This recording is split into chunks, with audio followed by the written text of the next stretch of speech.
Welcome to Comics, Games, and Collectibles, your zen of geekism. We carry comics old and new, magazines, toys, games like Pokemon, Magic, D&D.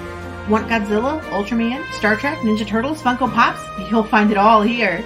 Shop our Cosmic Sound Room and pick up a record or two.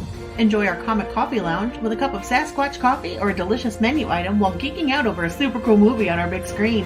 Come by and say hello to Maui. Cosmic Comic, Games, and Collectibles. Superman loves us, and so will you. Hi everyone, Daphne Lage here. Join Nita Lanning and me on the Ragin' to the Vlogs show, where we talk about everything, nothing, and all the bits in between. Looking for hour-long conversations about indie comics, social media marketing, and crowdfunding, with the occasional rant and story time? Head on over to the Ragin' 2 channel on YouTube, Mondays through Fridays at 11 a.m. Eastern to join in the chat. Hit the button.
Ed Gein, Demon Hunter, on Indiegogo. After a deranged demon escapes the bowels of hell, Satan is forced to send a damned soul back to Earth as a demon hunter. Armed with a sacrificial dagger, Ed returns to his old stomping ground to capture the demon before the universe is destroyed. Ed Gein, Demon Hunter. Issues 1 and 2 available now on Indiegogo. Prepare for the ultimate face-off.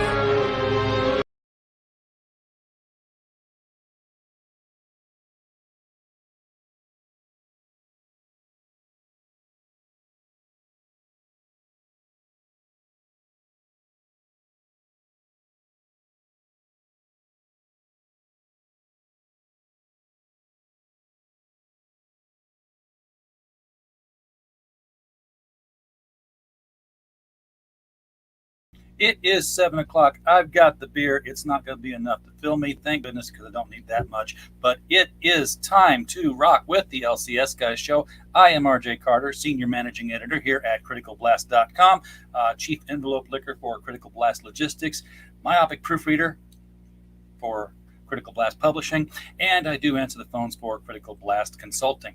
Tonight, it is the LCS Guys show, and we have special guest, independent publisher from Silverline Comics, Roland Mann, with us. But first, let me introduce our LCS Guy Emeritus, Mr. Michael Tierney from Little Rock, Arkansas. Michael, how you doing, sir? Doing real good. How are you doing today? You're not going to believe it. You crackled. Oh, no.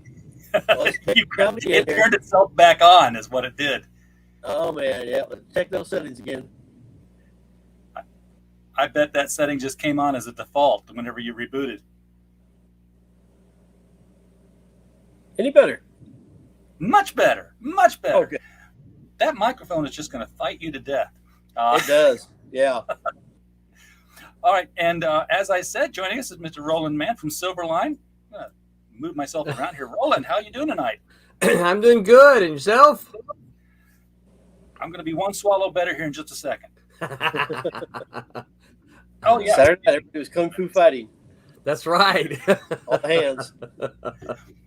It's been a fast 2 weeks since the last time we talked, Michael. And usually we try to sit down. Well, Roland, what we did initially, the reason I put this together was back when COVID was, the thing. Yeah.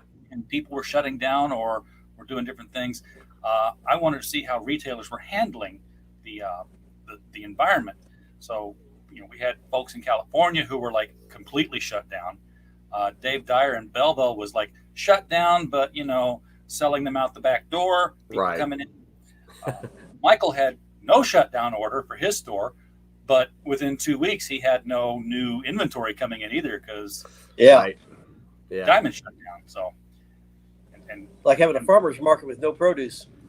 yeah, exactly. Yeah. You're sitting there outside the stand, and it's like, well, you can smell the old tomatoes, but not where they used to be. Which was one of the contributing factors to why you closed down 2 brick and mortar stores and went straight to mail order. Yeah. Wow. And I think it'd be so much more profitable too. I mean, it's crazy to close down 5,500 square foot of retail space, but I'm actually probably doing better than I was even at Topeka when I had those locations. Wow. Yeah. It's amazing All how that much overhead gone. Yeah. We have an active chat tonight. We have Art Bark here. We had him on the show earlier this week with Aquila, his comic book. Robert Roberts, always glad to see you out there. Marvin Wynn with the What's Edge up? comic. Everybody's here tonight. It's a good crowd. And I know that stuff has happened, but danged if I can figure it out. I have. Okay, I'll start off with what used to be a joke. This used to be like the comic book's equivalent of the Onion headline, in light of everything that was going on with comics over the past couple of years and the changes that were being made to characters. DC apparently is finally acknowledging or making retroactively acknowledged or in an alternate timeline acknowledged, because who can tell anymore, in Batman the Knight, that he may have romantic feelings for a male friend of his. Or may have had romantic. It's all back in the Training days. And it was one of those they've shown the scene. It was an interrupted scene of longing eyes, closed faces, and lips were just a little bit pouted out of each other. That's all we had. That's all we had to go on was that. But it has it's taken off and run with that. Big mistake or catering to more audience people? What do you think, Michael? Well, you remember what happened to me when they made Green Lantern gay. And a local radio station heard about it. Well, they thought it was the Hal Jordan who just had a movie, and they were just running with it on the radio, had everybody just up in arms about it. They're all mad about it. They didn't realize it was the wrong one. It was the Jay Scott who was actually gay. But, of course, that's retroconning, like about 16, All his 17 years family. of history. Yeah, where all the kids come from. I don't know. I guess a stork came by. And, they got everybody outraged on the radio. And, I mean, I was having a banner year. We just had Free Comic Book Day. My sales were just going through the roof. And it's just like, wall, bam, it just stopped. Yeah. And where did everybody go? Scott. And it just got people scared to come into my store. And what it was, anybody who did come in my store that whole month, everybody came in with their girlfriend or their wife. And they were all coming in with this attitude like, I don't know about this place. There must be something funny going on. What kind of hangout this guy going to, because they were checking them all out. And up to that year, Father's Day was a huge holiday for me. Bam. The whole rest of the time I had my retail stores, I only sold one item for a Father's Day after that. And that was a Darth Vader, Galaxy's Greatest Dad mug. And that's it. I mean, it just, all the wives and all the daughters quit buying presents for their husbands and boyfriends because they quit supporting their hobby. And of course, guys have enough of a problem trying to get the girl to support their hobby, and you don't want to give them an excuse to say, "Wait a minute, I don't think that's right." And that's the thing that I ran into. I mean, it devastated my business. I mean, I had a sales chart just flying, and wham! Yeah. It just dropped. Well, it was Alan Scott, and it was a brand new Earth 2. I mean, they were like recreating all the Earth 2 characters. They weren't even they had the same names, but they weren't the same origins or look or anything. But when they finally wrapped that up, they did retroactively take that and apply it to the original Alan Scott now. So yeah, and so you couldn't even get a hold of that radio station. That was such a hot topic. You couldn't even call them to set the record right. Like, no, that's not the Ryan Reynolds version. That's the other version. So, but the thing about that is, and I think this is where kind of the multiverse stuff comes in, is that I don't think so. Uber comic book geeks understand that. Okay, well, that's a different reality. That's not this one, but that's only like a smidgen of everybody. Everybody else looking at it, they're like, oh, wait a minute, there's more than one Green Lantern? They don't know that. They just think, oh, you've made Green Lantern. Same for Superman, Batman, whatever. All the different realities. They don't get that. You try talking to my cousins, right, who are my age. You're like, wait, there's more than one Superman? What? I thought just Superman, right? Oh, you mean like Superboy and Supergirl? No. I mean, no, they don't get it. And I think that's a problem I have with the multiverse. Heck, there's more than one Green Lantern just in this universe, and there's like what 3,614 of them. I thought. Yeah, comics had to fight for a long, long time to be respected. I mean, used to people they didn't admit that they read comics. Like there's something wrong with you if you're a grown man who still reads funny books. Right. And now it's all accepted or mainstream. But hopefully, if you don't leave some areas of it, like okay, this is safe for straight heterosexual people. There's something for you. We're still making you some content. When you make it sound like it's all gone that direction, you're just chasing away such a huge segment. I mean, this whole. Liberal leaning that the industry went through. I used to have a huge basis of customers from the military, from the police forces. I lost every single one of those customers. So, I mean, why ignore huge segments of your industry by saying, okay, we've got a political agenda, we're going to grind the axe on them and just alienate huge swaths of your customer base. You don't disrespect your base customers.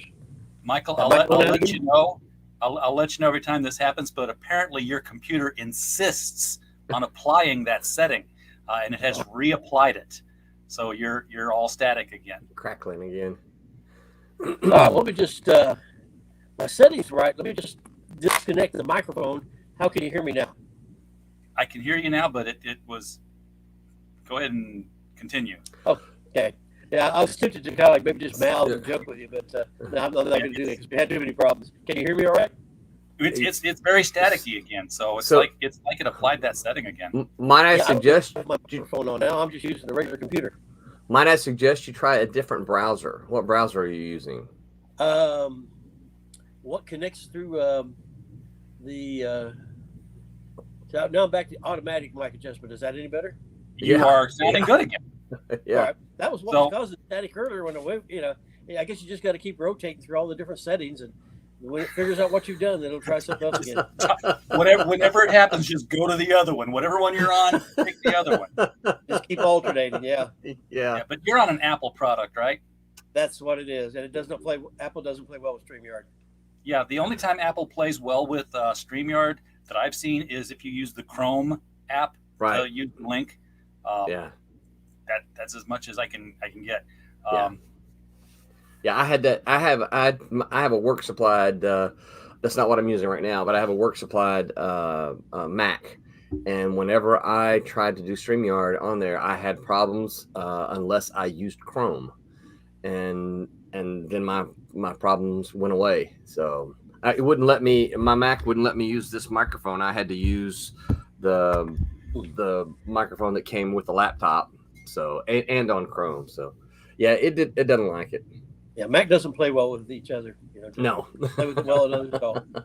No. Well, Roland, you talked about you got work supplied computer there. Why don't you tell the folks here what it is that you do? I mean, because pre-show, Michael obviously has heard of your work before. You've been active in comics for a number of years now. Yep. Not to date you or anything like that, but okay. you've been around this block 3 or 4 times. Yeah. Well, today I am my day job is a university instructor. I teach at the university here in Orlando, Florida. But where Michael knows me from is in the 90s. I spent the decade of the 90s working full time in comics. I got my start in the late 80s with a comic book called Cat and Mouse. And then, yep, that's exactly what it is. So, and then I went on to write a whole bunch of independent comics and got hired by Malibu Comics and moved out to California, became an editor for them where I edited the Protectors line of comics. that included things like Gravestone, Man of War, the Ferret, did Dinosaurs. Yep. Dinosaurs for Hire, X Mutants. Yes. And I've got X Mutants over here in my boxes right here, and I'm talking like recent acquisitions. So I did not do the Ron Lim ones came certainly before I was there, and I did not do the first couple of issues, but then I took over as editor after that with Paul Pelletier as the artist there. Yeah. And they had a follow-on series to that too, the New Humans. Yeah, no, that was the first version, and and that was pre me going out there. But yeah, you're right. Yeah, they had all kind of stuff there. And then Malibu started the Ultraverse, and they decided that having two superhero universes was not the way to go, and so they canceled the Protectors. I moved over to the Ultraverse, and where I edited Mantra, Sludge, Prototype, The Strangers, Nightman, a lot of Ultraverse titles that people are familiar with. Yeah. And Marvel bought the company. A few years later, Marvel declared bankruptcy. They fired a whole bunch of us, me included. And then I started Silverline as a publisher, which was the wrong time to start publishing in the late 90s. That was just the wrong time. I did that until 2000, when my wife said, you cannot spend any more money, because I had lost like a lot of money, and she's like, yeah, you can't lose any more money. Sorry, you're supposed to be making money, not losing money, right? And so that's when I went and I was bummed for a while. I was depressed, just because my whole life had been about, well, this is what I wanted to do. I want to go make comics. And finally got myself out of that, and went back and got a degree, and that's when I started teaching. So, but a few years ago, I got the comic book bug. Actually, it's more than a few now, but I got the comic book bug later, and I remembered how much fun comics are, and so I make comics by night now. That sounds like that sounds like a podcast. Comics by night. Comics by night. Just to add kind of a point to what Roland was saying about the cost and making money on comics, I've got a surefire way to make $1 million on comics. All you have to do is spend $2 million. Yeah. Right. You spend $2 million, you can make $1 million. Yeah. Geek Hero Bubba in the chat, man. Thank you for showing up tonight. Met up with Bubba at the Northwest Arkansas Comic Convention a couple of months ago. Good to put faces to some of these internet names we always run into. And yes, Malibu was awesome. And which begs the question, if Marvel bought them, where are they now? Yeah, they're just sitting there doing nothing. At Marvel, though, I mean, at some point, did they not revert somewhere, or? I don't think Marvel really bought Malibu. At least it's the impression I had as a retailer. They didn't buy them so much because they wanted the characters, Maroon, or any of that stuff. They wanted that computer coloring department, because all of a sudden they started putting them on like X-Men and other books like that. Yeah, that's a rumor. That's a long held false rumor, not true. In fact, Marvel hated the coloring system. They had to be convinced. The Marvel editorial had to be convinced to use it. No, the reason Marvel bought Malibu is they heard DC was about to do it, and it was literally a political business move to keep Malibu out of the hands of DC. DC had been doing due diligence on the company for about 6 months. It was very quiet. But they had suits and ties going around the offices, calculating the equipment, looking at the budgets and all that. So they were doing due diligence. They were getting ready to buy Malibu. Marvel caught wind of it, and literally, DC had been doing this like for months, right? Marvel caught wind of it, and from the time they caught wind of it to the time they purchased it was 2 weeks. Oh, write a check. It was just, we got to keep them out of the hands of DC Comics. That's all it was. Why Marvel went bankrupt. Yeah. Because they made like that. So keep in mind too, right? Marvel had just gone public, right? So they were now a publicly traded stock. And what's one of the first? If you look at them, what's one of the first things they started doing? He started buying up properties, right? So he bought up Panini Stickers. He bought out Heroes World Distribution. He bought Malibu Comics. What he could do, he could go to the stockholders and say, "Hey, look, I am a great president. I am expanding our resources, right? Malibu was just a business cog in a machine. It wasn't about they hated the coloring. Yeah. We had to convince Marvel to use the coloring.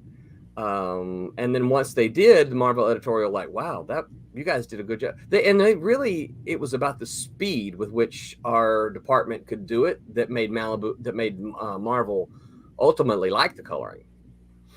But yeah, they didn't like the coloring department at first. I know all of a sudden all the Malibu colors were working on Marvel titles. Yeah. Then they had to go from letterpress over to offset printing to be able to support the better coloring. Yeah, we had there towards the end of my stay there, I actually had to start sending my books out to different colorists. The colorists that had been doing our books for all this time, Marvel began to come in and their books began to take priority. Mm-hmm. And there were a few times I had to send my books out of house, first time ever, right, to have someone else color it because our colorist couldn't do it. Yeah, I know that all of a sudden, X-Men, all the top ones, Conan the Barbarian, all of a sudden you start seeing all these Malibu name of creative people working on the coloring. Yep. All the top sellers. Well, are you using that kind of coloring process now, Roland? Yeah, indeed I am. In fact, the colorist for Silverline Team Up, which is and the cat and mouse that I'm working on now, is Roberta Conroy, and she is a former Malibu Comics colorist. So, yeah. I always figured Marvel just bought Malibu to sort of the way that Disney buys, Studio Ghibli stuff to keep it out of the sight of the public. I mean, there's some of that's possible, I guess. I honestly don't think that's any consideration at all. I think they just looked at Malibu as a market share, right? Malibu at the time was the number, depending on what Dark Horse did that month. Malibu was either number 3 or number 4. If Dark Horse did Aliens or Predator, we were number 4. If they didn't do Aliens or Predator, we were number 3. And so had you combined our market share with DC's market share, that would have put us above Marvel, right? So I don't think they really looked at properties or equipment. We had part of the market share that if DC got would have put DC ahead of Marvel. Yeah. Now, one thing about can you hear me okay again? Yeah, you're good. Yeah, I saw somebody's notes. I adjusted it again, and it did reset it again.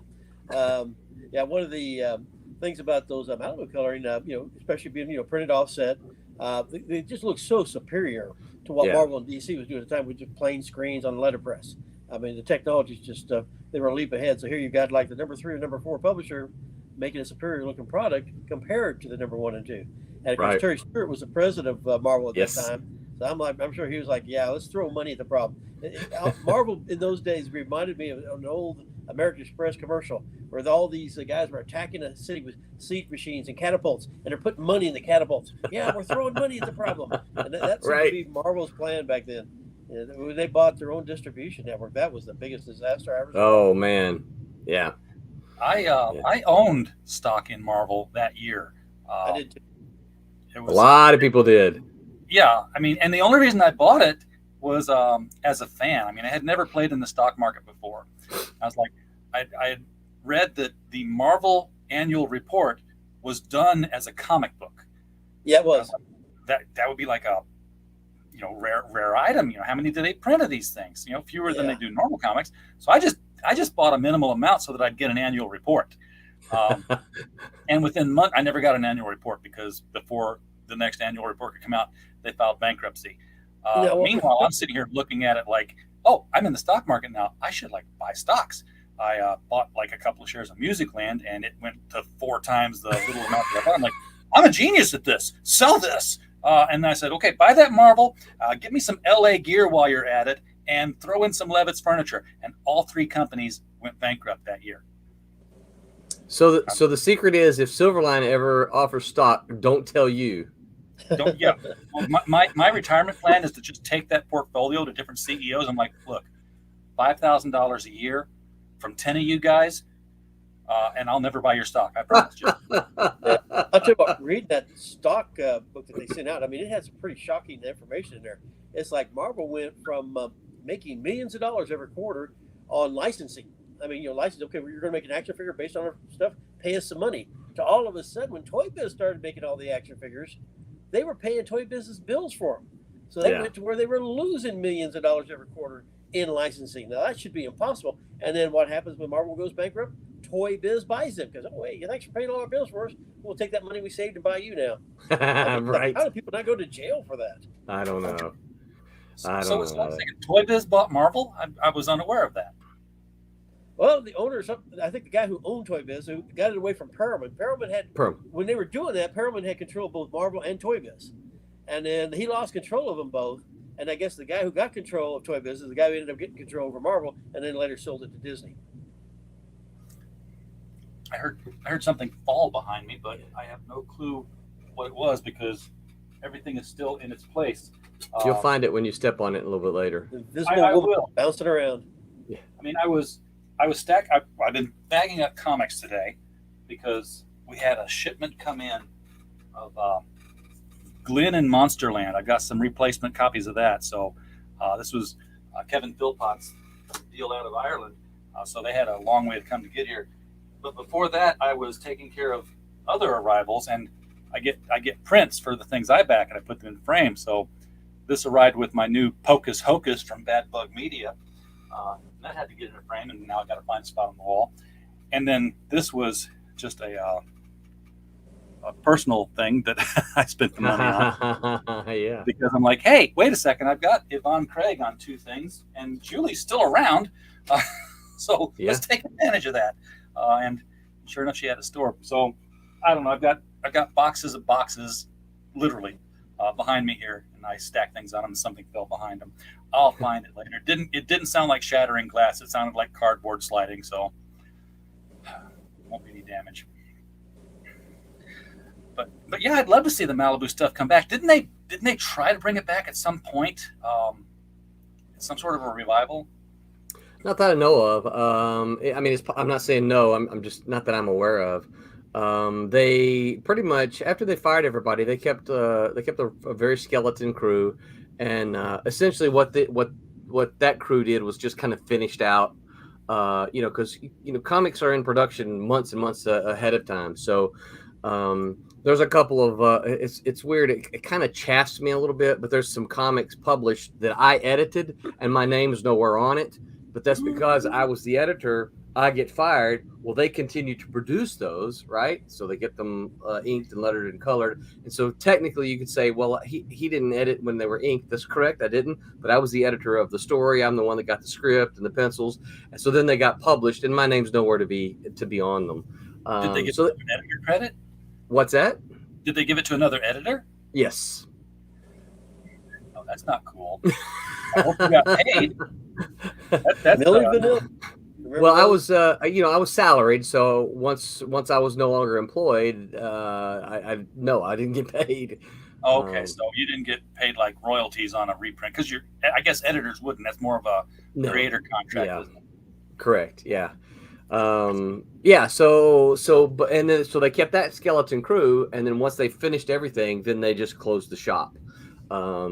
They moved a couple of those people. Like I know one of them moved up over to New York and joined the staff there. But a lot of them they just closed the doors and they ceased to be.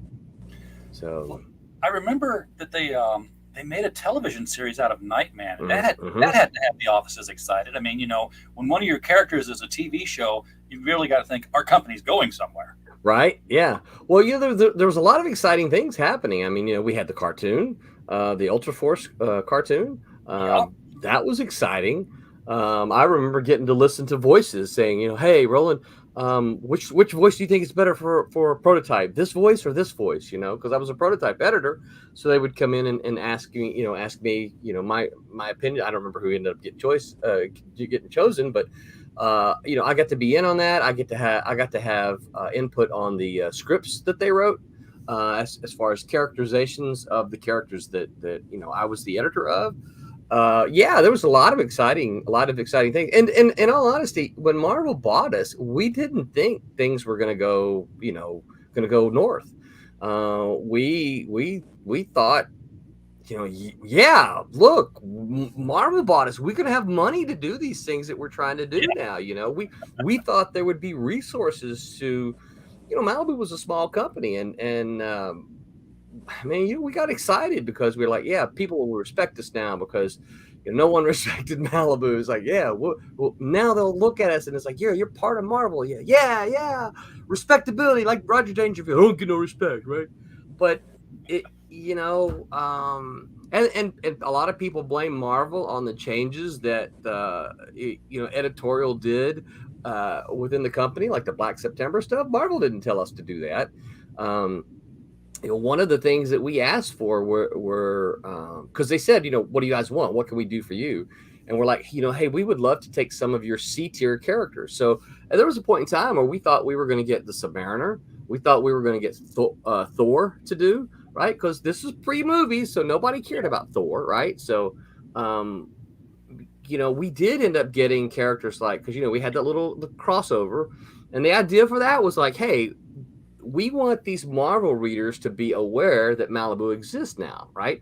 So we got Juggernaut. Juggernaut came over and was a part of The Exiles, which was a book that I edited.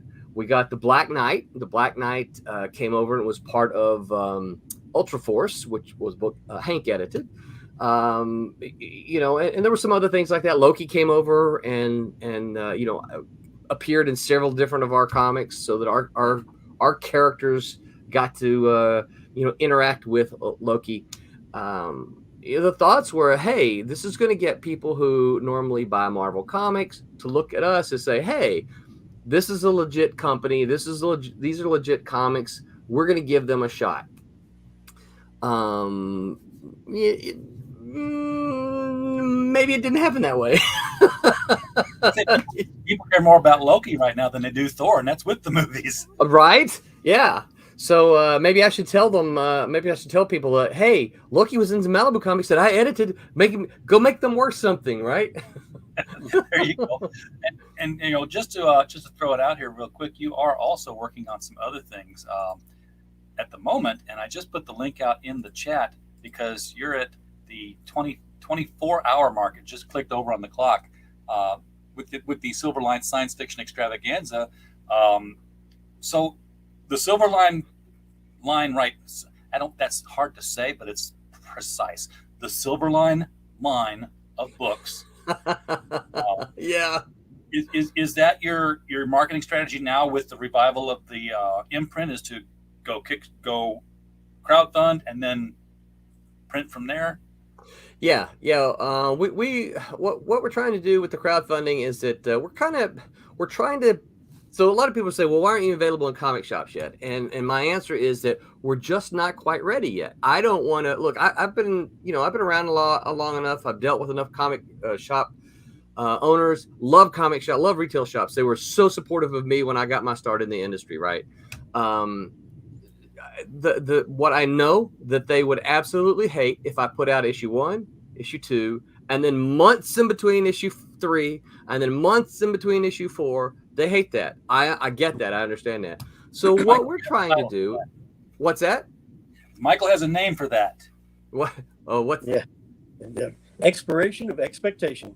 I love that. So after all, people just don't care. Yeah, well, you know what? And here's the thing. I care. I don't want to be that person. I don't want to be that company. I want to make sure that when I come to say, Michael, and say, hey man, we got a new book out. I want you to support it, right? I'm asking you to. That's really what a publisher's doing. A publisher's asking a retailer to take a chance on a new book. Well, then when they don't deliver, what the heck is that publisher saying to the retailer, right? It's like, I don't believe in my book enough to deliver it to you. So we're using the Kickstarters to generate funds for us so that we can try to get these books finished and sort of warehoused. So when I come to the retailers and say, hey, here's the first issue of Cat and Mouse, all 4, because we're working primarily on miniseries, right? all 4 issues of that miniseries is going to be done. So I say, here's issue number 1. The next month, here's issue number 2. The next month, here's issue number 3. The next month, here's issue number 4.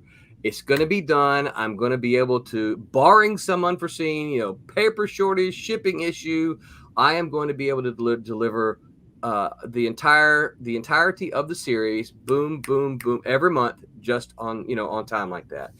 I don't ever want to be that company that says, "Oh, sorry, there are delays on issue 3 because our inker got sick and caught COVID and so can't ink." Look, these things happen; they really do. But when you're a retailer, you're kind of like, "Yeah, I don't care. Where's my book?" Right? You told me my book was going to be out this month, or even if you didn't tell me my book was going to be out, it's been 2 months since your last book was out, and I need this because my customers are asking about it. So, yeah, I'm so glad to see Stephen Butler's artwork again. I mean, this top panel here for Cray, this is so Alex Raymond. Yeah. Just the details and the action. There's just a ton of stuff going on here in a panel. Yes. Yeah, but I'm I think I told you this the other day. Stephen was my old college roommate, and I absolutely love his work. Always have. He's a fantastic artist. So yeah. That's our plan. We like to. I mean, we have a retailer tiers on our Kickstarters as well, and we have some retailers take us up on it. Generally, it's you get 21 or more copies, and we'll put your logo on it. I don't have any here to show you because they all go to the stores. But we it's not unusual. We have some retailers take us up on that and get their store logo on it. So we have a couple of completists who are like, "Hey, what store got your back to mine?" I go, "Well, this store did it," and then they'll contact the store and order those copies, or order a copy so that they can get every single cover that we did. That's complete, all right. That's very we have some completists who like that. "Oh, thanks, Herrenberg. Make mine Silverline." So we have that there. Like I said, I have a special place in my heart for retailers because they were so good to me when I got my start. And I don't ever. Yeah. It sure was way back in the day where when I was but a knee high to a grasshopper. So you were writing and you looked over and he was drawing something and you're like, "Hey, we should do something." Well, we didn't become roommates until after we found out each other wanted to do comics, and then it was like, "Hey, we should be roommates because we both like comic books." And we were roommates for about a year and a half until I got married. So yeah, that puts a crimp in it. Yeah, and then I had to kick him out. But you two people who want to make comics become roommates. Now you have a corporate office.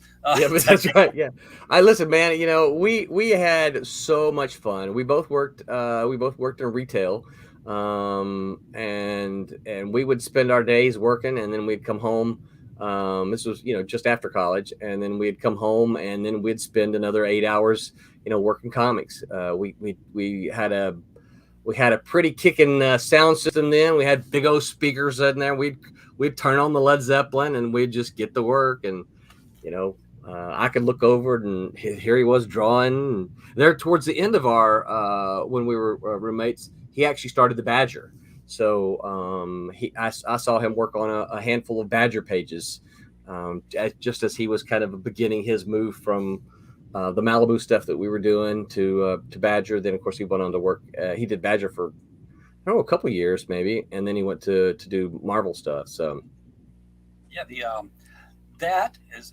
Thank you for the segue opportunity here, because the Badger is obviously Mike Barron's project. Great, crazy book. Literally, yes, it is. He was a crazy character, but Mike has a story in our anthology, The Devil You Know Better, which is live right now on Amazon. And the cover looks exactly like this. So if you want to pick it up on Amazon, it's there. However, we are also in pre-launch phase right now on Indiegogo for a limited edition signed hardcover.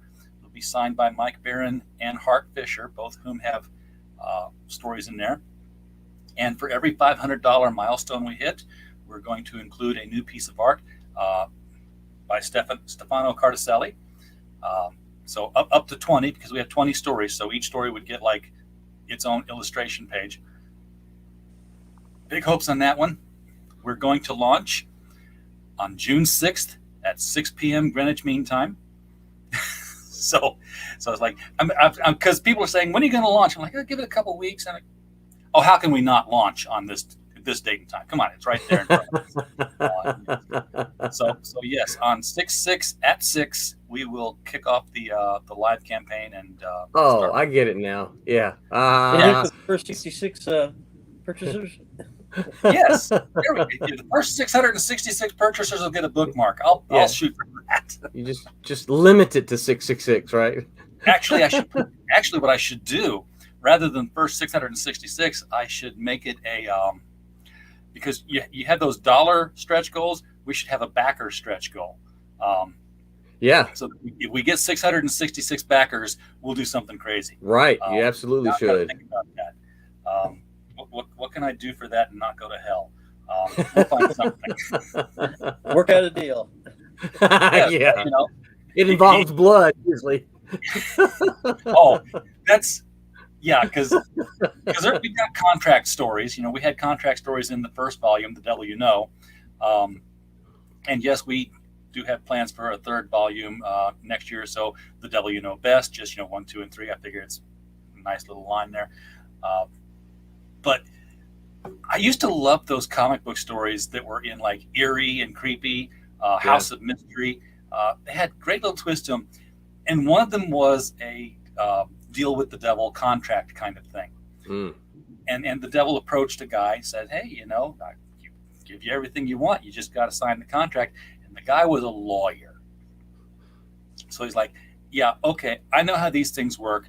I'm going to make sure the contract is up to snuff. And the devil's like, hey, we'll make whatever changes you want. The deal is, though, that, everything has to be written in blood and, it's your contract. So, yours. And the guy's like, no problem.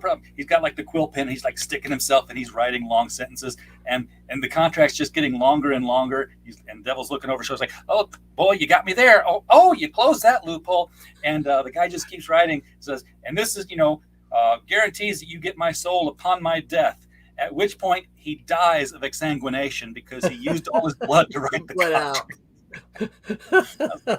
Yeah, that's the kind of twist ending that I used to love in those horror anthology stories.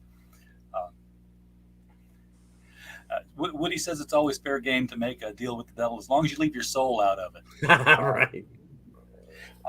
Speaking of, since we're on the topic and since I really like these guys, I showed you the print earlier from Pocus Hocus.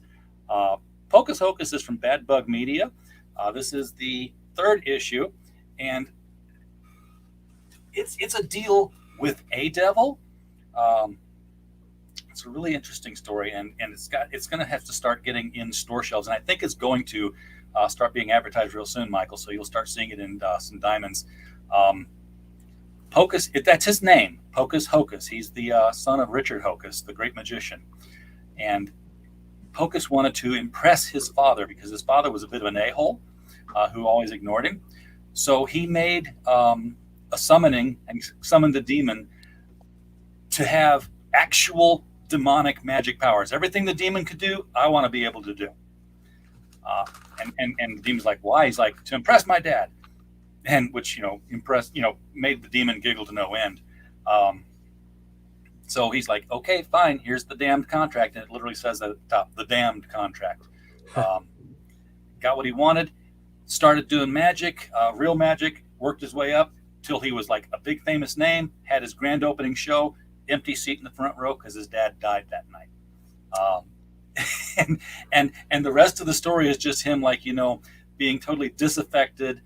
He's like, yeah, this is what you want, magic? See, that's magical. Isn't that fun? And he's just, it means nothing to him anymore, but it means something to the demon, who now has him saying, hey, I gambled your soul away and I need more. Because demons gamble. That's what they do in hell.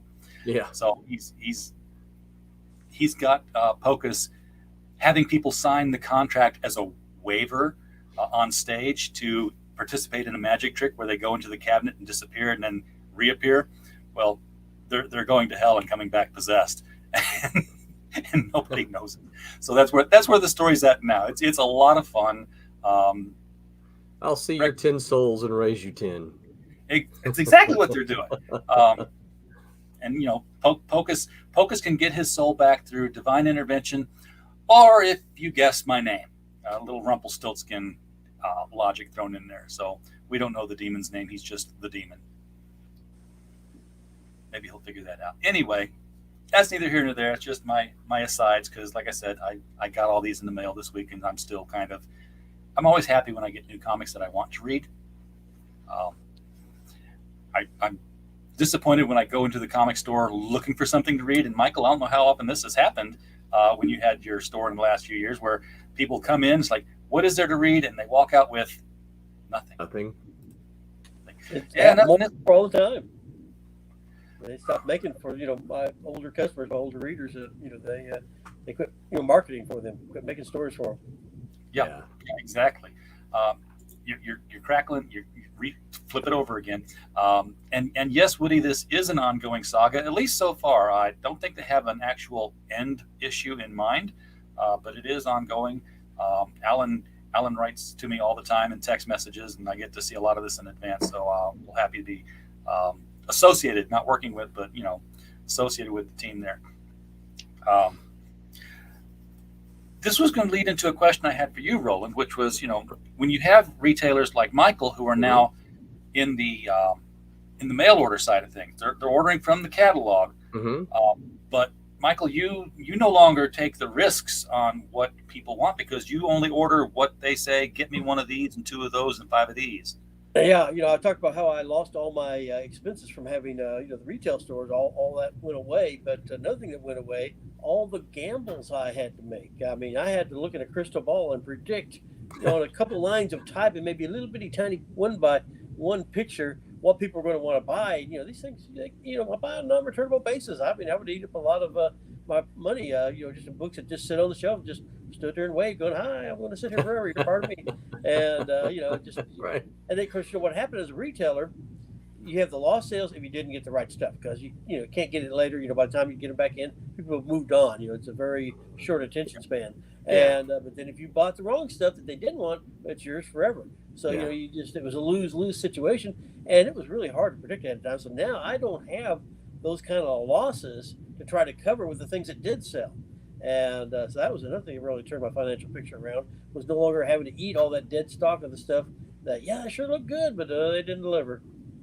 Or they never finished the story, or just a whole litany of things that went wrong. Or they announced the day before, "Oh, no, Catwoman's not really going to marry Batman." I didn't get hurt on that one. I never believed that one from the start. I know DC and Marvel too well. If they hype something, they're lying to you. Yeah, I right. like that. And I ordered like a regular issue, and I was fine. I was worried I might be missing out a lot of sales, but again, like I say, they're yours forever. I do think they made those returnable, but I never like to do returns either, because it's a nightmare to get your money back, because you got to pay to ship them back. You don't get your full money back, and then you always got to fight with them because they never credit you properly. So it's like going to fight for 2 months to keep track of it. Otherwise, you're going to be shortchanged that way too. And I think they count on that. Yeah, they do. I think they count on that. It's like streaming services. This what's the ad for Truebill? Is like, canceling a streaming service is just too much work, to get on the phone and call. So you just pay the. It's not enough money for me to put in the effort to stop spending $8.99 a month. Yeah. On something I'm not using. I remember one time one distributor told me, because I asked him, I said, how can you? I was having to call them every week for all the billing errors they were making, always all in their favor. And I asked him, I said, how can you ever get any work done having to deal with this over and over again every single week? And the lady just told me, said, "Well, you're the only one who ever noticed." Switched to service right after that. Yeah. Wow. So Roland, I hope that wasn't Capital City. It was. Oh no! That's exactly what it was. Oh no! Oh, they were always my favorites. I hate to hear that. People were great. But the billing department, see, back then they would add all your orders. It was all manual. They add them all on a sheet, and then they total all the sheets together. And for some reason, they were kind of like the butcher whose thumb's on the scale. And that always came up a little bit higher. I was add the math every week, and like, man, they're always overcharging me. So, and you'd always have to call like 2-3 times on every invoice. So every week I was calling about 2 or 3 invoices that I hadn't got my credits for from all the overcharges. And that's when I finally answered, how can you ever get any work done? And they're like, well, you're the only one who's calling. Wow. They weren't coming out of New Orleans, were they? No, this is out of Sparta. Sparta, okay. Yeah, because New Orleans used to have a Cap City warehouse, way back when. And because I'm from the South Mississippi area, we would go down to New Orleans a bunch. So I knew the guys down there in that Capital City warehouse down there. Yeah. I mean, the people were great. I liked the people, but yeah, they just had a way of making extra profit. It was a fun time when you had multiple distribution centers. I remember when I was in college, I ended up working for a comic store in Chicago suburbs there. And the way I ended up working for them was I just kind of showed up and started working. Nobody ever hired me. And then it just started like, he put in a lot of work, we'll just start giving him some credit. I used to ride with the retailer to Friendly Frank's to pick up Wednesday books. And that was for me, that was my first time that I walked into any building larger than a comic shop. And I'm like, there's nothing here but comic books as far as the eye can see. Yeah. It was like, Handel's Messiah was playing from the loudspeaker. I was publishing comics back in the 80s, my first Wall Stars comics. And as I contacted Friendly Frank, I said, hey, can I send you some samples? He goes, yeah. So how many you want? He goes, about 600. Samples. Yeah. Send me 600 samples. Okay, sure. Yeah. The full order, I see. Yeah. But those were the days. Yeah. So Roland, no distributor wanted to miss out on the next hot thing. So right. So much better. And then when I was publishing again, when it was just Diamond, I mean, it was just a real thin market, and they didn't really care. Yeah. I mean, they're making all their money off of 10% of their work. I mean, 10% of the work is making all their money. The other 90% of the work's for the other 10%. We don't care about those guys. Let's get rid of them. They chased publishers out of business because they just didn't want to have to mess with you. And so now, as a retailer, I will say that the service I'm getting now is the best I've had possibly ever. Because Lunar is doing great. Random Penguin House is doing great. Diamond finally shipped me over to another warehouse, and they're doing great. So I'm getting the best service I've ever had. Wow, that's good to hear. That back when I was having my 2 stores, I mean, I was having 15 to 25% damages and shortages every single week. Good you talk grief. about an expiration of expectations, customers it was chasing them away. Completely disrupting my business. That had more to do with me closing down than anything else. And then, of course, you throw the pandemic on top of it, all these other employee problems, this and that. And then when Diamond said, we're shutting it down with all my employees, I said, well, dang, we better go find other jobs. Yeah. And they did. Mike gets back again. And Roland, what I wanted to ask you was that, given that there are retailers now like Mike's, who they don't take risks from the catalog, they only order from the catalog what their customer base says. Get this, how do you as a publisher reach out to the customer base to get them aware of your titles, and so that if they're not going to do a crowdfunding thing, I want to pick it up at my store. How do you get it in front of them so that they can ask for it? That's a great question. One that I have not been able to answer yet. This series, it's something that we have been talking about on our end here is that once we, because we're this close to go into to distributors, because we, as I said earlier, I wanted to have a couple of finished series. We've got one series finished, and we've got 3 that are really close to being finished. So as soon as those can get done, then we're gonna enter the pipeline. But one of the things we've been talking about is there for us, there's 2 aspects, right? How do I reach a retailer like Mike and say, hey, we got this stuff coming out. We want you to be aware because there's so much noise. Listen, there's so much noise, and I don't know what the count is now, but I know at one point in time, any month there's anywhere from like 750 to 1,000 comic books offered, and I'm not talking about the toys and the games and the mugs and the stickers and all Funko Pops. I'm not even talking about that, right? I'm talking about comic books. So how do I reach Michael and say, hey, we got some stuff that's available. Would you take a look at us? And would you consider putting copies of these on your shelves? Making your customers aware that we exist and that we're going to deliver, and that we have a good viable product for them to read. So we're working on one of those parts right now. And so I need to make a note here that I need to reach out to Michael. We are actually working on building our retailer list now. What we're trying to do is reach out to retailers and say, hey, here's who we are. We'd like to put you on an email list, because I know that they're not going to, if the catalog comes out, they're not going to see us. They're not going to see us unless they're looking for us and they're aware of us. So the other thing is, we've got everything finished. So if I reach out to Michael and say, hey, we're going to have Cat and Mouse #1 in, this catalog.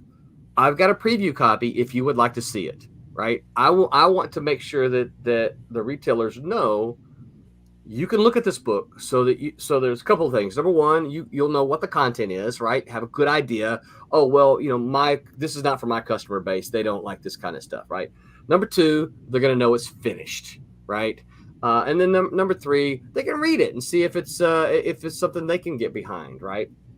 So we are working on building our retailer base right now, because for us, that's the again, like I said, retailers have always had a soft spot in my heart. So for me, that's my number one goal, is to find a group of retailers who want to be behind what we're doing, right? And there's always going to be some retailers who are like, yeah, no, wait, we don't care. We only get Marvel and DC, or I only do Dark Horse for the independents, right? I get that. They're blackmail. Blackmail. That's if you have the photos of the farm animals to work with. Yeah. And Marvin, they're trying to get the edge in stores if retailers are interested. So you just have to have that list of retailers. Robin, stick around after the show. Okay. Absolutely. Yeah, and I wouldn't mind going direct to retailer. That's not something that I would say, oh no, I would never do that. I wouldn't mind doing that. My problem with that is that I don't have, at least at this point in time, I'm a teacher. I teach full time. I think, in my mind anyway, to go direct to all the retailers for everything I've got, I don't think I have time and the resources to do that, right? So I need a distributor that says, here's what we're going to do. We're going to put this in the order form into all the retailers. I just don't know that I have the resources to reach out to every single retailer every single month about every single title. I think it's a great idea. The other thing is, I'm not sure there's enough retailers that want to order direct from a publisher. It's a lot of extra work. I mean, you got extra shipping. The nice thing about buying from a distributor, you got one shipping charge. The shipping just eats you alive. Yeah. And as a publisher too, that's what we have to look at as a publisher as well. Is like, okay, I'm going to ship you 5 books. Man, you know how much that costs in shipping? And your time, materials, all right. And so, I think that's the idea is a good one, but I think that works best if you're working with chains, like bigger chains. Like if you could ship direct to a Walmart, right? Well, then, okay, of course, they've got a whole bunch of stores. You just ship to Walmart and let them, dole it out to their different stores. But, most comic shops are not that way. So I would rather for me personally, I want to try to develop the relationship with the retailer through, a direct email communication that says, look, here, what do you need from me? I can supply you with the PDF so that you know that the book is done. And then, tell me what you need to support you through Diamond, right? Or through Lunar or whatever. and then let us keep those channels working and moving, but still let me have a direct communication to the retailer that way. Does that make sense? Yeah, the main thing is you want to get the customer saying to the retailer, "I want that." Yes, right. Yeah. Yeah, and they used to put out posters, promo posters that retailers just hang on the walls, and you'd walk in and say, "Oh, what's that picture of? Oh, that's a new comic coming out." Or, and I used to posters. That was something we needed more of. Now there's so many posters being shipped to you every week. There's just not room to put them all. I'll tell you where the big promotional opportunity is. If you want to send something, oh, he's going out again. Yeah, badly this time. Let's see. Okay, is that better? Yes. It just cleans it right up, whatever you do. I just keep going back from one setting to another, just keep alternating until it doesn't like it anymore. But I'll tell you, the big advertising opportunity for you to go into a store is like a dangler or something like that, some unique thing. I mean, posters, everybody does the posters anymore. And, so give them something that they put on display, something they might want to hang from a ceiling tile or something like that. You're not getting that anymore. You used to get that a lot in the 90s. And people loved them. I had like a whole array of them, running in each one of my stores. And people were always trying to buy them. I was like, no, they don't make them anymore. I'm keeping those. It's part of my ambiance. And come up with a unique dangler or something like that. I say, you're going to stand out in the crowd then. At least your product's going to be out there in front of people because they're going to put it up like, I ain't got nothing else like that. Marvel DC aren't doing anything like that. It's all posters now. Used to we needed more posters. Now that's all we get. It's like I always complain about the comic book industry. It's a pendulum. It always swings from one extreme to another. We're not doing that. Okay, that's all we're doing from now on. Right. Yeah. So now everybody's going to have nothing but danglers in the next couple of years. I don't know. Yeah. Right. Yeah. The second part of your question, RJ, I wish I knew. I actually really wish I knew how to reach out to customers, retail customers, to tell them, hey, here's what we're going to have. Go tell your retailer. Other than streams like what we're doing here, right? We have streams, we have a website, we have social media. We have all the kind of expected things. Is that enough? I don't know. I don't know the answer to that. The website is probably your most important thing. Yeah. And they do have the website. And by the way, the website is linked below this video. I made sure to include that, so people can go out to the Silverline Comics website and see everything that they've got going on. Just out of curiosity, what kind of hits do you get on a monthly basis on your website? To be honest with you, it's like mine. I'm just do my Wild Stars, which I'm just doing as novels now, and I get between 150 to 250,000 hits a month. Wow, I don't get that much. Hold on, I'll tell you. Because I haven't checked in a while. I have a guy who we're looking to revamp our website, but I got a guy who kind of does most of the content for us. Tim TK, who wrote this book for me, right? He's the guy who did who does most of the Silverline's live streams are fun. Thank you. We have a good time with him. Brought him over here. Here's the thing that I always tell people about Silverline is, look, we're just a bunch of comic makers that want to have fun. We want our comics to be fun. We want them to, we want the readers to have fun as well. All right, let me figure out where I can. I'm on there, so let me figure out where I can get those. Because it's great. We track it in your administrator. I mean, it's like I've got one page where I set up a page for my bad guys, the Atomics. One of my novels is called The Atomic Paradigm. And so I had it where they were like talking about how the comics all were predicting all these things that come through, which, things I did as the stories, and then they did happen. And that's like one of my number one entry pages. So you can always see where your traffic's coming in and out of. So it looks like we get anywhere from about 1,000 to 750 to 1,000 hits a month. Okay. So a month. A month. Yes. Oh, wow. Not a week, not a day, a month. Okay. And that some of that may be our fault. I don't know that we drive enough people to the site. Everything. Yeah. Everything that we have has our has our website on it, but we're trying to drive them to Indie Planet, where they can purchase our books as well, to our streams, to our YouTube channel.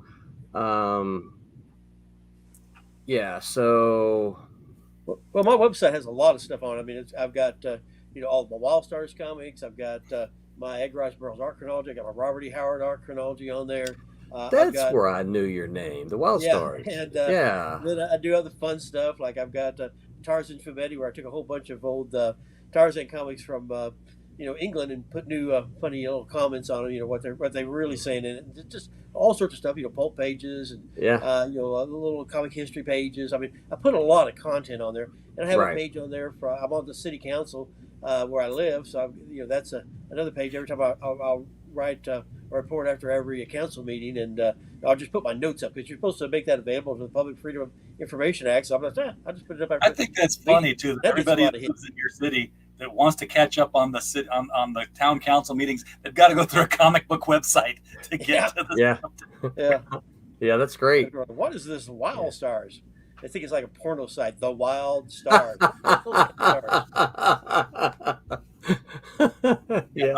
One of the things that we're doing, Roland, is and we just kicked this off. I don't know if the first one's actually even done it. I have to get hold and find out. We did one of these hour-long live streams, that we do that went 4 hours. With Hart Fisher and Lucifer Storm in talking about his book.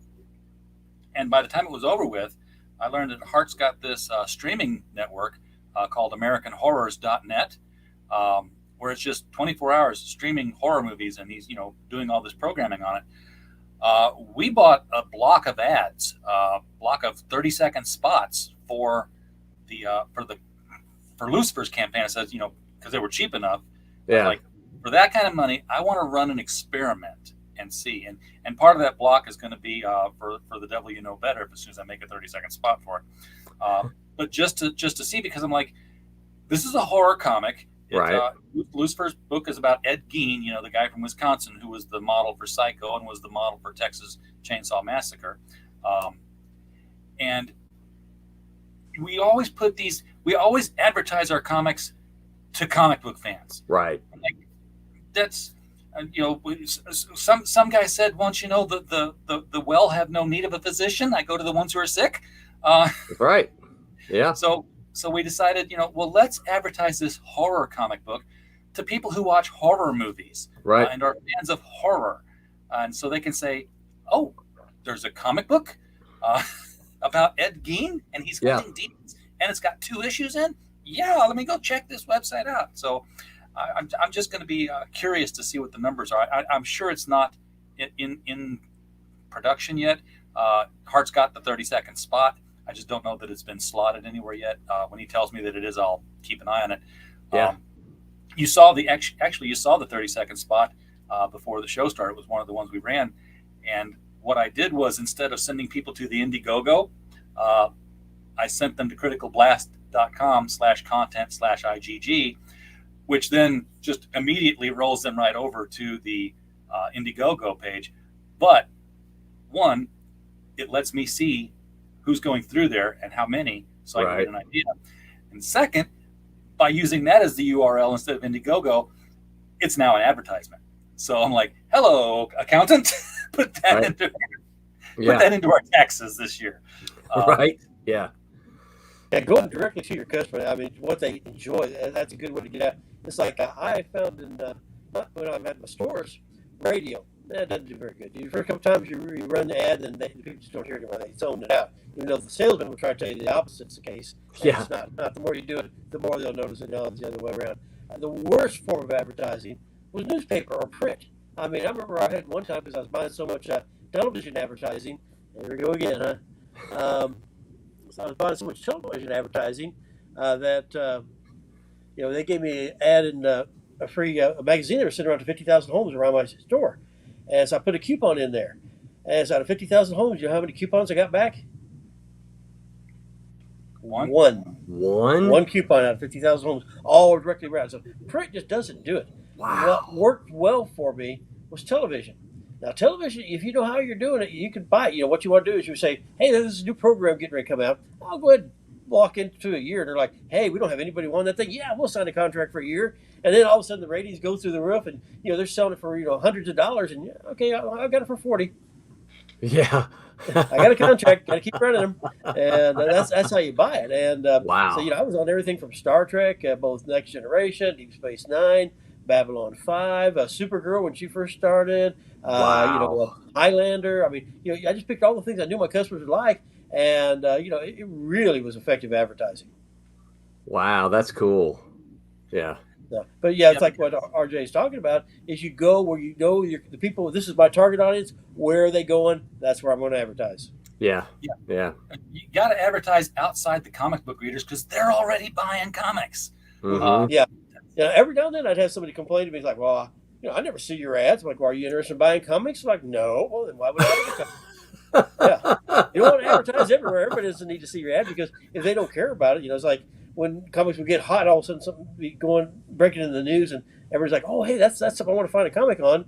And they'd swear, oh, man, when you open up? I'm like, okay, I've been here 30 years. Right. And they swear, no, I drive by this road every day for the last 30 years. You were never here. It's like, no, I've been here the whole time. You just didn't notice me until you wanted a comic. Yeah. Yeah. I think the last time something hot hit that impacted the store wasn't that when did the death of Superman? Oh, that was a massive. I mean, it was like every person in the city just turned like a zombie and walked to the comic book store. I couldn't even take the phone off the hook because you hit the switch hook and there'd already been another caller on it. Wow. I mean, it was the most insane thing. Yeah, one before that was the Batman movie in '89.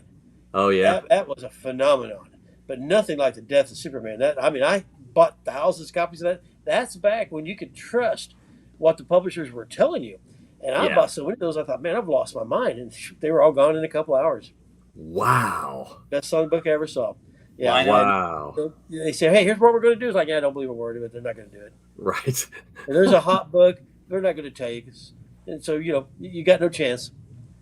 Mm. And they've really hurt themselves. The industry right now is a very adversarial relationship with retailers. So, see, and I hate that. I think that's stupid. I just think that's stupid. Why would the industry do that? They give you disinformation, and they don't give you the information you need to do your job right. And what does that result in? Frustrated customers because you don't have the books they want when they want it. I think they were kind of doing that to drive digital sales. But if you want print, you're not going to buy the digital version. And it's like, if they can't buy it, then they'll just forget, and then it's just a non-event after that. Yeah. Mm. Yeah. So one of the things that we do when we do the LCS Guys show every 2 weeks is we try to look back at what people have been buying and what events they're not buying. Now it's a little bit different with Michael because he can tell you what they're buying because that's what he orders. Right. Yeah. So you can't tell us what you got stuck with that should have been. Oh, good, thank God anymore. I don't miss that at all. but what things are people calling up about? Because I'll just to throw it out there. One of the things that I know, Free Comic Book Day happened. I don't. How do you even do Free Comic Book Day now, Michael? Do you even bother? I don't. No, because you got to buy like a quantity of it, and you have somebody down. I want one. I'm sorry, I got to buy 10. Right. And if you want to buy the 10, I'll get it for you. And sometimes people will do that, but I'm not in the business to lose money. But one thing that is getting a lot of advanced interest.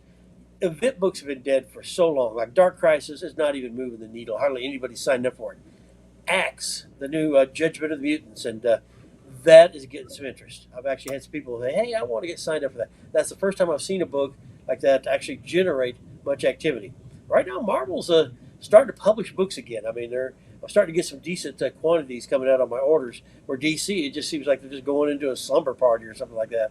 I mean, they've just got a pillow over their head. And they're suffocating. Well, look at what they've embraced, So there's not hardly kind of. It's like I'll look at an order, when I place it for each week. Okay, there's 1-2 regular titles that getting decent quantities. Everything else is just single digits, little mini series, one shots, and no time to build an audience on it before it's gone. So it's never going to build the readership. Where Marvel's got their titles still going. DC is like, we're going to do nothing but mini series. Well, you're not going to build anything that way. Batman. Yeah, it's all Batman, And then they're doing lots of Batman miniseries too, which is hurting Batman. I've seen Batman sales just go in half in the last 2 years. They're losing their readers. Ever since the Catwoman thing, they've been dropping. AT&T didn't hold on to DC Comics all that very long. No. I heard a podcaster, talk about it. He's like, he just imagined, the guy from AT&T who had to go to DC Comics say, okay, well, we bought you guys now. Let's show us some numbers here. How many Batman comics are you selling? Says, well, here's 80,000. They're like, is that like Upper New York? Right. No, that's all of them. You're like, Yeah. how are you selling only 80,000 copies of Batman? Yeah. Everybody knows Batman. Now, from a collector standpoint, though, right now is a golden age, because if there's anything that's any good being made, it's going to be highly collectible, because the law of supply and demand, there ain't very much out there, and there aren't many copies. So, if you got a book that turns hot, it's not going to be like, a million copies out there to compete against you. I mean, it's like some books, there were, I mean, like one of the biggest sold books in the 80s was the Wolverine miniseries by Frank Miller. And they printed, that was like the biggest printed book at the time. And but then and it still sells because it had enough demand. But so if you put demand with limited supply, and you're going to have a monster. Yeah. It's funny you talk about that. I tell my students, when we talk about the comic sales and everything, one of the things I tell them, comics have always had ups and downs and that kind of thing. But I said, we are now currently right now seeing Marvel and DC selling at all-time historical lows. They've never they've had hills and valleys before, but they've never sold in such low numbers as they sell today. Yeah, well, they stopped making the books people wanted. That's exactly right. But the comics industry has never been better. You're right. Listen, y'all. I gotta. So I went to MegaCon yesterday, and walked around. The guy I was wanting to meet with was sent me a message and said, "Hey, I'm going to the DC Writers panel." And I said, "Well, just stay there. I'll come meet you there." So I went in and sat down by him and listened to the DC Writers panel a little bit. Now, I don't know who the writers were, and even if I did, I wouldn't tell you the names because of what I'm about to say.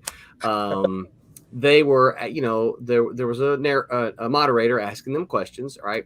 And I didn't catch the question, but one of the writers said, "When I got the assignment to write this book, I had to go out and read all of the back issues because I'd never read it before." We hear that a lot. Come on. Writers are getting hired who don't know the characters. What editor in their right mind? Now, so DC's got a long history. You're going to hire somebody to write Superman, and you cannot expect them to have read everything from 1938 to today, right? Yeah, well, yeah, that's a fact. But they got to know. They got to know about Superman before they. Why would you hire somebody to write a book and How do you even get that job if you don't have a pitch? Right? I don't know. They don't. Writers don't come to DC and pitch.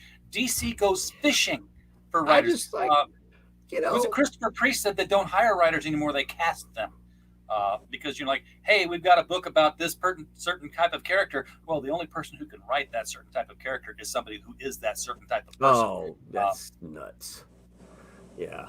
Anyway, I was floored to hear that. I'm sitting there thinking, did anybody else hear what she just said? What?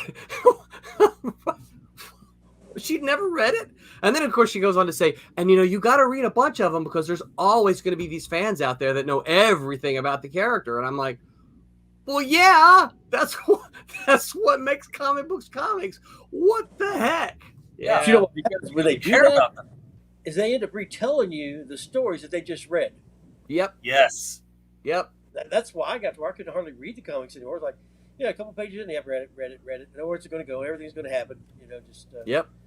The packaging's bad. I mean, you just get like a portrait cover. You don't get a story, a cover that gives you an idea of the story, a cover that sells the story. You don't get that hardly anymore. So here's something we started doing for Silverline Comics, right? We started putting text on the covers. Yes. Right? We started putting some text on the cover so that you'll know a little bit about it, word right? Balloon. Yes, I love word balloons on comics. Yeah. So and part of it is that's one of the things that we talked about. It's like, look, there's so many pinup covers out there now, and I'm not saying that they don't look good. Okay, that's not what I'm saying. But you cannot look, you can't look at the cover hardly anymore and tell what the book is about. So we decided, hey, look, let's put text on our covers. And I'm not looking for camp, right? Sometimes people say, oh, well, text on covers is campy. It's like, that's not what I want. I don't want camp. I want something that tells the story or gives me a little something. What's the story about? So that your reader, the potential customer, can look at it and go, oh, look, this is about a spy hunter. Okay, cool. Right. Yeah. As a retailer, you want that help to sell the book. Right. So this is something fairly new. This is our the second round of comics that we've done with text on the covers.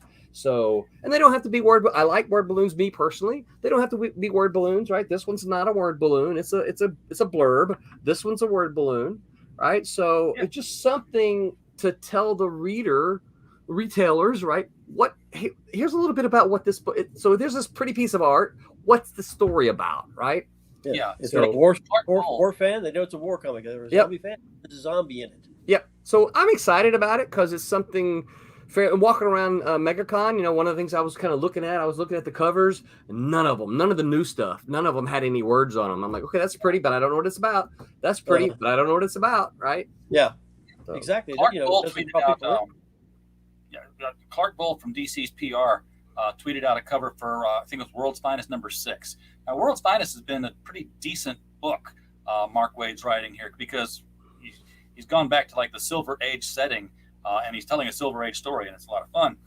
But the cover for #6 was all these pink stripes just coming from an infinite source in the background.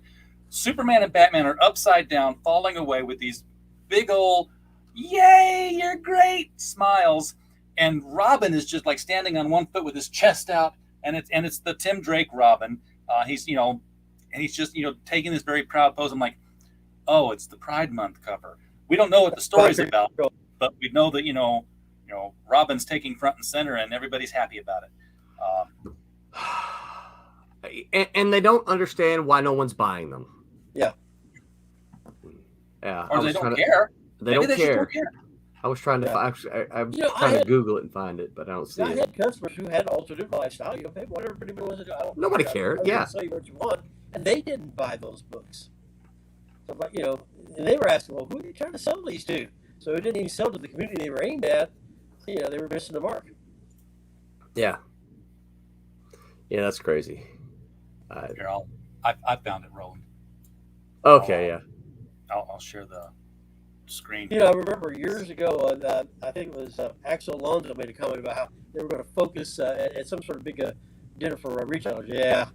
And he made a comment about how they were going to start focusing all their comics in a very small niche of the market.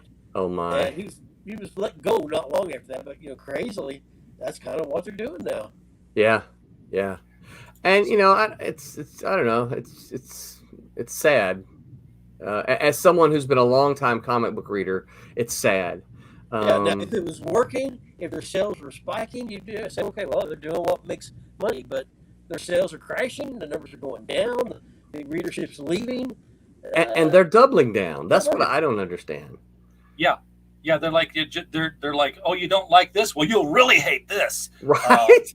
There's something wrong with you if you don't buy what we want to sell. It doesn't work that way. Give the customer what they want. Don't try to hit them with your agenda. And I think that's my theory is I think that's why independent comics are doing fairly well in the Kickstarters, and they're trying to sell them what they want. Right.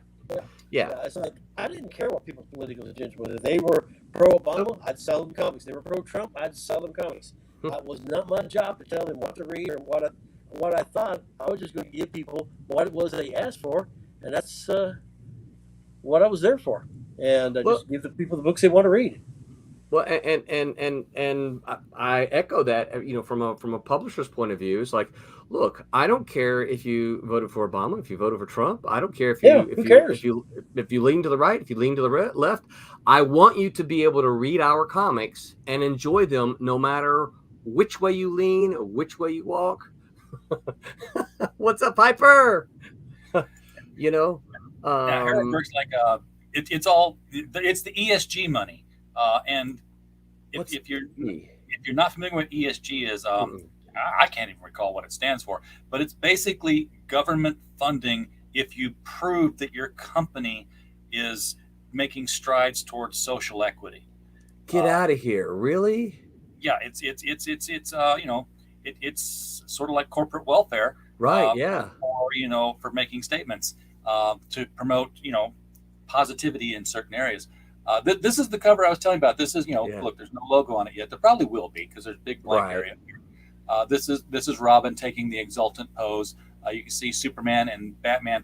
I don't know if they're standing on other side of a glass floor or if they're maybe they're standing and he's falling. I don't know. But here's the blow up on Batman on that one. He's got that Bob Kane sort of smile going on there. I turned it around so you could see him. I have no idea what this is all about, but it's okay. This doesn't really sell me a comic that Robin's standing in a storm of multicolored confetti on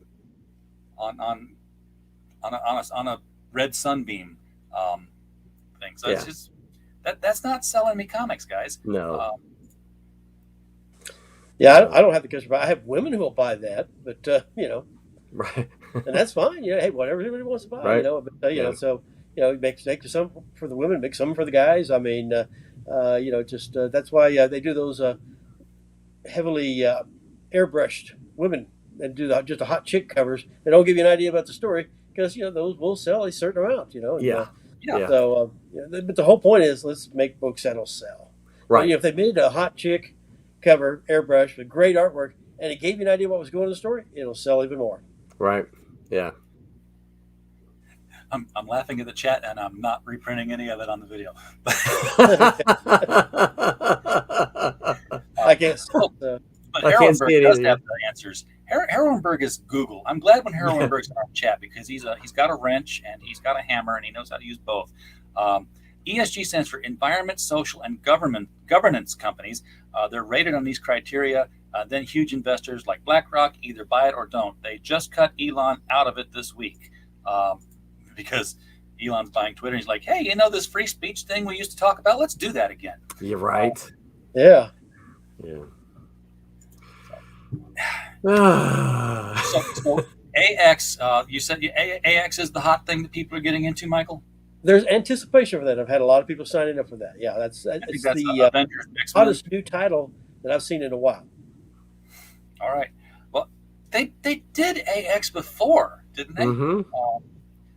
That's the thing I get with Marvel. I mean, they're selling, so something's working. But it's like when I look at what Marvel is selling, it's like, oh, it's Civil War. I'm like,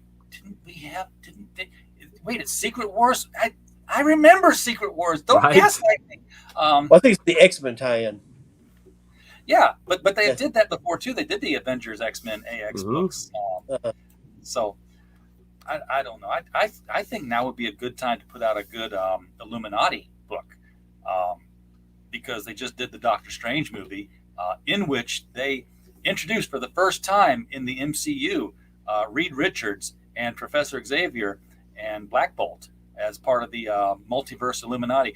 And we talked multiverse early on, and I was going to mention this. At one point, the multiverse was something where the deep lore comic fans like, oh yeah, that's Earth 2. Shazam on Earth S. We understand this. And now it's like, everybody's into the multiverse. There's the Spider-Verse where we just get nothing but Spider-Mans. And it's left the comic universe. We had Everything Everywhere All at Once was the name of the movie. It was all multiverse stuff. That was a horrible movie. Was it? I haven't watched it yet. We didn't like it. Yeah, I wanted to like it. Don't get me wrong. We went to the theater to see it, and Doctor Strange. My wife and I were very AX. My wife and I were very excited about the movie. We're like, wow, this looks really good, really funny, and we're like, it really wasn't. And so we were very disappointed with it. I've heard that from other people. Yeah. Like I said, we wanted to like it. We were excited about it. I mean, we chose to go see that one instead of the other one that I wanted to see. I forget what it was. My wife was like, no, let's go see this one. I'm like, okay, yeah, it looks good, right? and we left Yeah, it and that going. was the movie called that movie was called Everything Everywhere All at Once, Michael. Yeah. That's a big long title. But it's I just keep calling it Everything and Anything. yeah. Well, that's just it. The multiverse now is everything and anything, and it's sort of like what Syndrome said in in The Incredibles, like, when everybody's super, nobody is. When anything can happen, nothing does, because nothing matters. It's like, oh well, we killed Tony Stark. That's okay. We're going to go get one from this universe, and his universe, and we'll just pull him over, and we'll find, we'll make it. Let me give you the 40-year view of multiverses from a retelling standpoint. When I started way back in 1982, DC had this convoluted, all these multiple universes, and nobody could follow them. It was really hard to understand it. Yep. And whereas Marvel had a nice, simple little universe, and so Marvel was just outselling the heck out of DC. Nobody wanted DC. Then DC had their Crisis, simplified their universe, while Marvel got real complicated. And that's when DC kind of made a run at Marvel, because they were more entry, they were more reader friendly to start out with. Now they're both just super convoluted, and you just can't find your way back in. I mean, I had read every X-Men from Giant Size 194 up, and then they did the Age of Apocalypse. I thought, I'm not going to. I 2 stories. I don't have time to read this filler year of information. After years, they're going to go back to the regular titles because they stopped all their titles. When they start bringing those back, I'll go back to reading again. Never found my way back in. Yeah. They're jump off points, not jump on points. Right, exactly. They're building a wall of confusion and noise that it's hard to give people a good entry point. Jim Shooter, I know a lot of people revile him, but he had a philosophy that was really effective. He said, treat every comic as if it's somebody's first comic. Yep. And that was a really good tool. Yeah. Well, as one who was buying comics at that time, the reason I didn't buy DC Comics was because it was confusing. Exactly. I didn't know all the stuff. When they had Crisis, I said, okay, it's all one world now. Sign me up. I'll buy them. And listen, I bought so many DC Comics after the Crisis because it was all on one world, and I didn't have to worry about, I don't know which one is Batman O and Batman A and Batman Z. It's just Batman. You didn't need 50 years of history. Right, exactly. So I jumped on at Crisis. That's why the multiverse, and I may be one of the few, the multiverse does not interest me at all. It just I don't care. Yeah, and then they when they did the Crisis, they jumped into Man of Steel, and then Legends, which was really introducing all the characters over again. Wonder Woman, the George Perez Wonder Woman series came out, and that's what I'm sitting here thinking, oh, they reboot way too frequently. Crisis was a big deal. I'm like, well, yeah, but they really only had like 30 years of history before that, because it was the golden age wasn't that long ago. We keep getting a Flash every 20 years, apparently. But when they did Rebirth, if I leave, I'm hearing a great big storm outside my window now. So I've got one too. Okay. Okay. I had mine today already, and I'm on a mountain. As many rocks as get washed on the road, I don't know how we have mountain left. But Roland located at. I'm in Arkansas. I wish I was in Arkansas. I'm down in Orlando, Florida. Okay, well, it's not the same storm, that's for sure. No. If it is, that's a heck of a storm. But he does support the Hogs, so I bleed Razorback red. My family has basketball or baseball. What's that? Football, basketball, baseball. Correct. Yeah. Okay. Good answer. Yeah.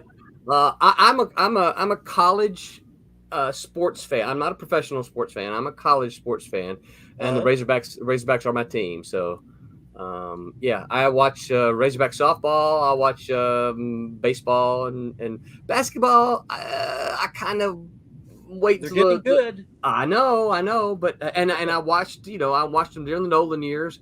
And I don't really these days. I don't really watch them too much. The basketball up until like the SEC tournament, right? After football season is over, it's kind of when I start watching them. Yeah, I'm that way with baseball. Yeah. So I'm a Razorback fan, and I do. I wish I was in Arkansas, but I'm not. Woo pig suey. Woo pig. Yeah. Robert's dubious about the whole multiverse thing as far as moviegoers accepting it.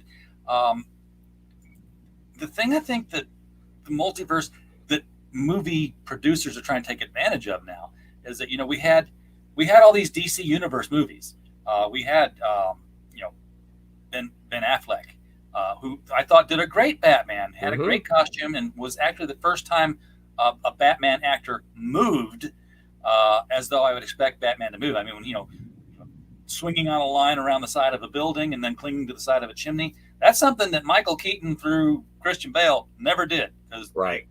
couldn't move. Right. No, you had to turn the whole body because the mask wouldn't move. They looked like a robot. They did. Yeah. But now, we have Robert Pattinson doing the Batman, and people are like, well, are we still going to get, Ben Affleck? And, we're going to have Michael Keaton as Batman in, the Flash, if they ever make that movie now, because Ezra Miller just can't stay out of the news. I watched that last Batman movie, and I was not impressed. The newest one with Pattinson? Yeah, I just wasn't impressed. I mean, it's just like the actor who played Batman seemed to me like he went to the Christian Stewart School of Charmless Acting. Not The Kristen Stewart. Well, yeah, because Emo he did Batman. star with her. was that?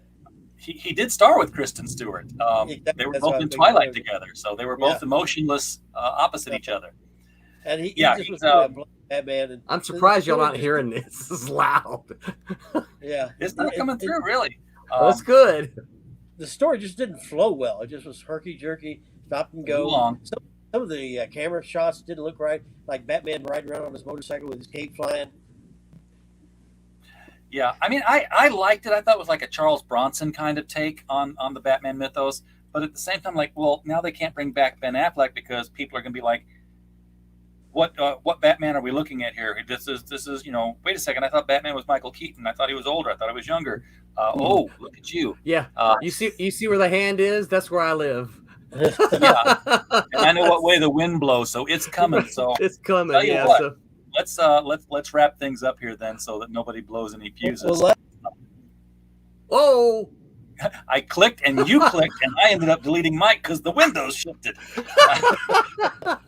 One last comment on that Batman movie is like when you watch a Spielberg movie or a good movie, at any point it just will pick you and drag you up. Yeah. You're caught in the movie, and that's not the way it was Batman. I was kind of like, okay, come on, what's I mean, It was very moments slow. that get interesting and like, okay, this just didn't flow from that to this very well. I mean, it just didn't have a good flow. I've watched it 3 times, so Yeah, I guess you liked it. Okay. Yeah. it's on HBO Max though, so I don't have to do it. Oh, okay. Yeah. Hyper Potato says that lightning is coming for Roland. He's going to get superpowers. Guys, thank you so much for coming on tonight, and Thank you for inviting me. In another LCS Guys show. I will do one quick more share here because I do want to remind people you've got 23 hours to get behind the science fiction extravaganza. Boy, I got to get the right copy button here. They can move them all around. Yeah. I'm going to put it in the chat one more time for people. And to click on. we've got 110 backers. If we can reach 120 backers, we've got the original piece of Dean Zachary art that we're going to randomly select one of the backers of a physical tier. So if you're digital tier backer, you count in the numbers, but we can't send you a physical, right? Because you back digital, so we can't send you a physical thing. But if we can reach 120 backers, a random physical backer is going to get an original pencils for Dean Zachary's Obsoletes cover. Very And cool. it's gorgeous. Your publishing name is Silverline, not what that chart showed you about Silver Lightning. All right, yeah, it's Silverline. Yeah. And real quick story about the way that came about is Stephen and I, Stephen Butler, who I mentioned earlier, when we were trying to think of what we wanted to call ourselves, it was we're both fans of the Silver Age of comics, right? And so we're like, well, what are we going to do? Well, because we had made a deal with a publisher. And so we're like, okay, we'll be the Silver line of this publisher, right? The Silver Age line of this publisher. So, okay, we're just Silver Line. That's what we are. That's where our name comes from. So you didn't branch out into like having a golden line and a bronze line? No. You know what I noticed recently here is that we talk about dividing the the comics into ages. We've got the golden age. We know when the golden age was. We know when the silver age was. It's like, okay, well, there was the bronze age. What comes next? And I'm like, do you realize we're devaluing each age as we go along? Right. It's like, why isn't it getting better? Why isn't it like, yeah, this was the golden age, but wow, we're in the platinum age now. This is like, it's like, no, we're like in the lead age right now. Yeah. I want to be the diamond age, right? Yeah, exactly. Folks in the chat, thank you so much for being here tonight. We will be back all next week. We do have a show tomorrow night. I got to double check on that one just to make sure it's up. But all next week, Monday, we have New Take Media with their World of Killers book we'll be looking at. And then on Tuesday, the 24th, we will have Stokes the Writer on here with Comic Book Ant, doing some work with them. Then Wednesday, all day Wednesday, RJ turns 55. And we are lining up an all-day streamathon. We have Central Time right now. So at noon Central, we have Max DeVille and his books. At 1 p.m., we have John from Beyond. And at 2 p.m., we have Kara Nicole. She's going to be bringing Fire Bitch number 3 on with us. So, if you have a book you'd like to promote and you can't do the nightly show, Wednesday's your day because I'm just going to be putting the party hat on and we're just going to be celebrating all day long. And then we'll wrap up the week on Thursday because we don't do shows on Fridays at 7 p.m. Central with Carl Kiesel. Cool. From Superboy, King Shark, that guy.